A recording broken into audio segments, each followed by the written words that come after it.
I am so excited to be here today and to see you all and to be inspired by what I've heard thus far.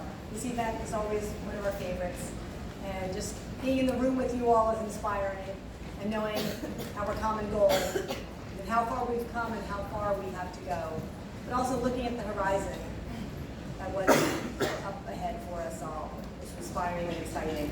I'm so excited to be here today to present tonight's Aggie Wolf Defender of Choice Award to one of my colleagues, to a friend, to a district neighbor, and somebody who has shown such incredible courage and resilience in her short time in office. Delegate Kathy Tran may have just started her tenure in the House, but she has shown just how committed she is to the women of the Commonwealth of Virginia. When anti-abortion legislators launched a coordinated attack on her, I can assure you it was coordinated. And not only on her, but the bill that she introduced and carried, Kathy did not back down. Woo. In fact, she doubled down.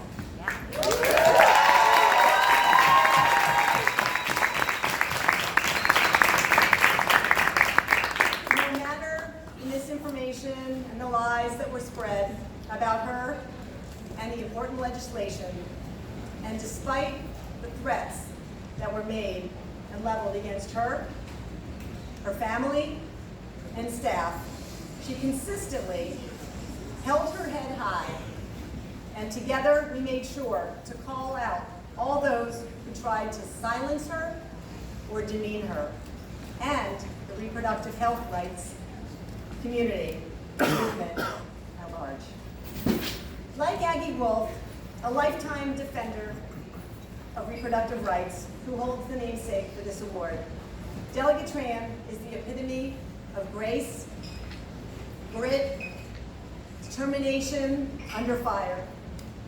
Even during the toughest days this past session, Kathy worked tirelessly for the people, her constituents, the residents of the 42nd District, and in fact, the people of the entire Commonwealth.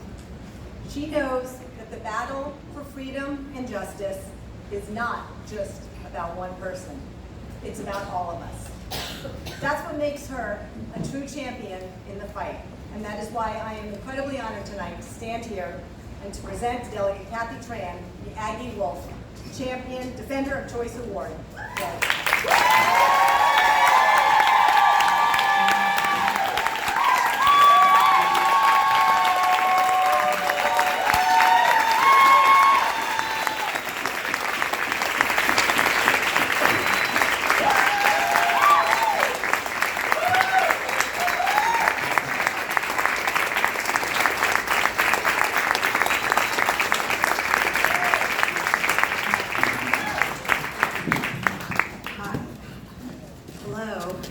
I'm sorry, I've had laryngitis for 15 days now, not that I'm counting. So this is the best I've sounded, and I hope I can make it through my remarks without coughing. But Eileen, thank you so much for that very, very kind introduction. Thank you.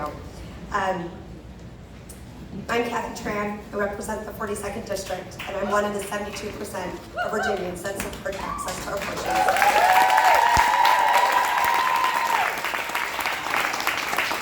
What we are seeing is a coordinated attack across this country to stop women from having bodily autonomy. They want us to feel intimidated, they want us to feel fearful, and they want us to back down and back away. And in recent days, we've heard from Republican legislators that they want to introduce strict bans on abortions in Virginia. But you know what? We're not going to let that happen. And you know why we won't do that? I want to tell you why. One, because we are so fortunate to have fearless leaders in the General Assembly who have collectively fought for decades for women's rights and access to reproductive health care, and there's so many of them here tonight. Just want to share my love to you, and thank you for your incredible support the last few months. It's also because we have you, women and men across Virginia, who are organizing right now to make sure that we take the majority this November and can codify Roe v. Wade.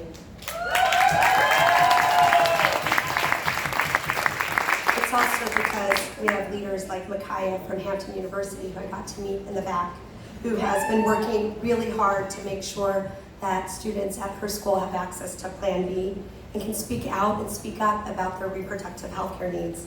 She is our future, and fellow student organizers like her are stepping right up right now to fight alongside us.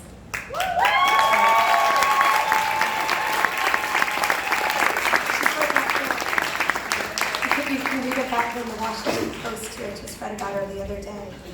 It's also because of women like Aggie Wolf, who leaves us very humbled by her incredible legacy of fighting for access to legal and safe abortions. And it's because of women like my mom, whom every time somebody has said to her, and there's been plenty of Vietnamese press that have said that the Vietnamese American community just doesn't support abortions, she says, "You do not speak for me." And she has been fearless and has been my rock in the last few months. Together, our voices are united, they are strong, they are loud, and they are fierce, and we are on the right side of history and the right side of justice, fighting for women.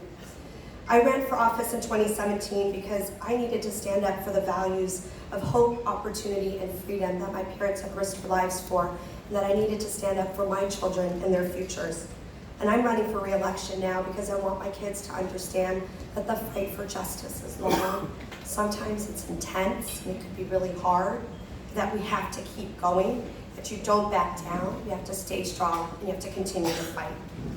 I want to leave you with a short story about my daughter Charlotte, who is 8, and she's been dealing with some kind of issues on the playground, and she was telling me about the fact that she felt like her classmates weren't listening to her, she felt like her opinions weren't being respected. And in the middle of a very emotional conversation this week, she looked straight up at me and she said, "Well, you know what I told them? I said, I'm not being rude, I'm standing up for myself." And I said, a very, very proud moment as a mom, right? I said, that's right, you gotta continue speaking up for yourself.